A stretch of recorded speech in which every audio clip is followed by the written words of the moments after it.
नमस्कार बंधुगण उपाख्यान YouTube channel को आपण मानकु स्वागत। पक्षी नेले प्रतिशोध। थरे कौन है ना जंगल भितर पक्षी मानकर सभा बसिला।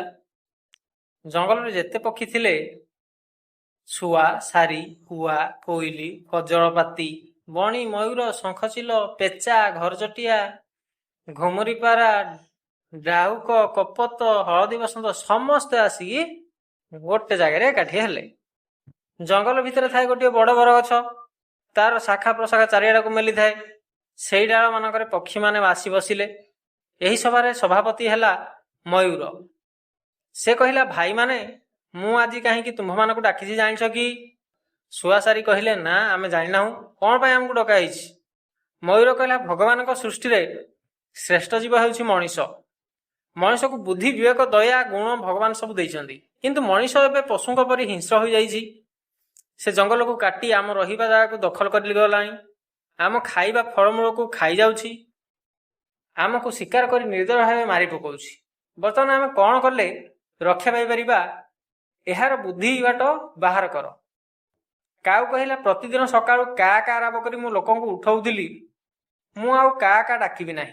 हळदी बसंत कहला मु वर्षरे थरे अधे मुह देखाई देई पळे आसुथिली, आउ गाँ को जीबि नाही।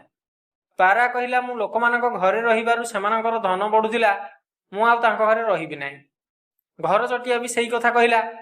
कोइली कहला बसंत ऋतु हेले मु गाँ गाँ बुली कुहू कुहू गीत गाई लोकंकु खुशी करौथिली, आउ गीत गाइबि नाही। कपत कहला खरा बेले मु गछ उपरे घुमुरुथिली, मु आउ घुमुरिबि नाही। कजलपाती कहला मु जाई पोखरी कूଳରେ बसुथिली, सेठाको आउ जीबि नाही। शेषरे पेचा कहला अधा राति मु समस्तक घर पाख गछडारे बसी विकटाळ भावे चोबाइबी। सबु पक्षी माने ताड़ी मारी हसी उठिले। कहले पेचा भाई जहा कहूछि सेही केवल मनीष को डरई पारिबो। मनीष सिना अन्य काहाकू डरे नाही, किंतु मरण को भारी डरे। पेचा केवल मनीष को मरण भय देखाई पारिबो। पक्षी माने कहले पेचा भाईर जय हेउ। सेही दिन अतिकिरे सभा भांगी गला। सबु पक्षी माने निज निज बसाकू फेरी गले। तापर दिन ठारू कुआ आउ सकाळे आसी का काराबिला नाही। पारा माने भाड़ी छाड़ी जंगल को पळै गले। कोइली हळदी बसंत डाहुक केही भी आउ गाँ गंडा को आसिले नाही।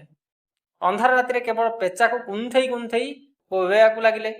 पेचा लोक माने मरण भय थरहर हेबाकू लागिले। प्रकृति उपरे मनीष जेपरि अत्याचार करुथिला, प्रकृति मध्ये मनीष उपरे सेहीपरि अत्याचार करिबाकू लागिला। तो कुहा जाए केबे कहार अपकार चाहि।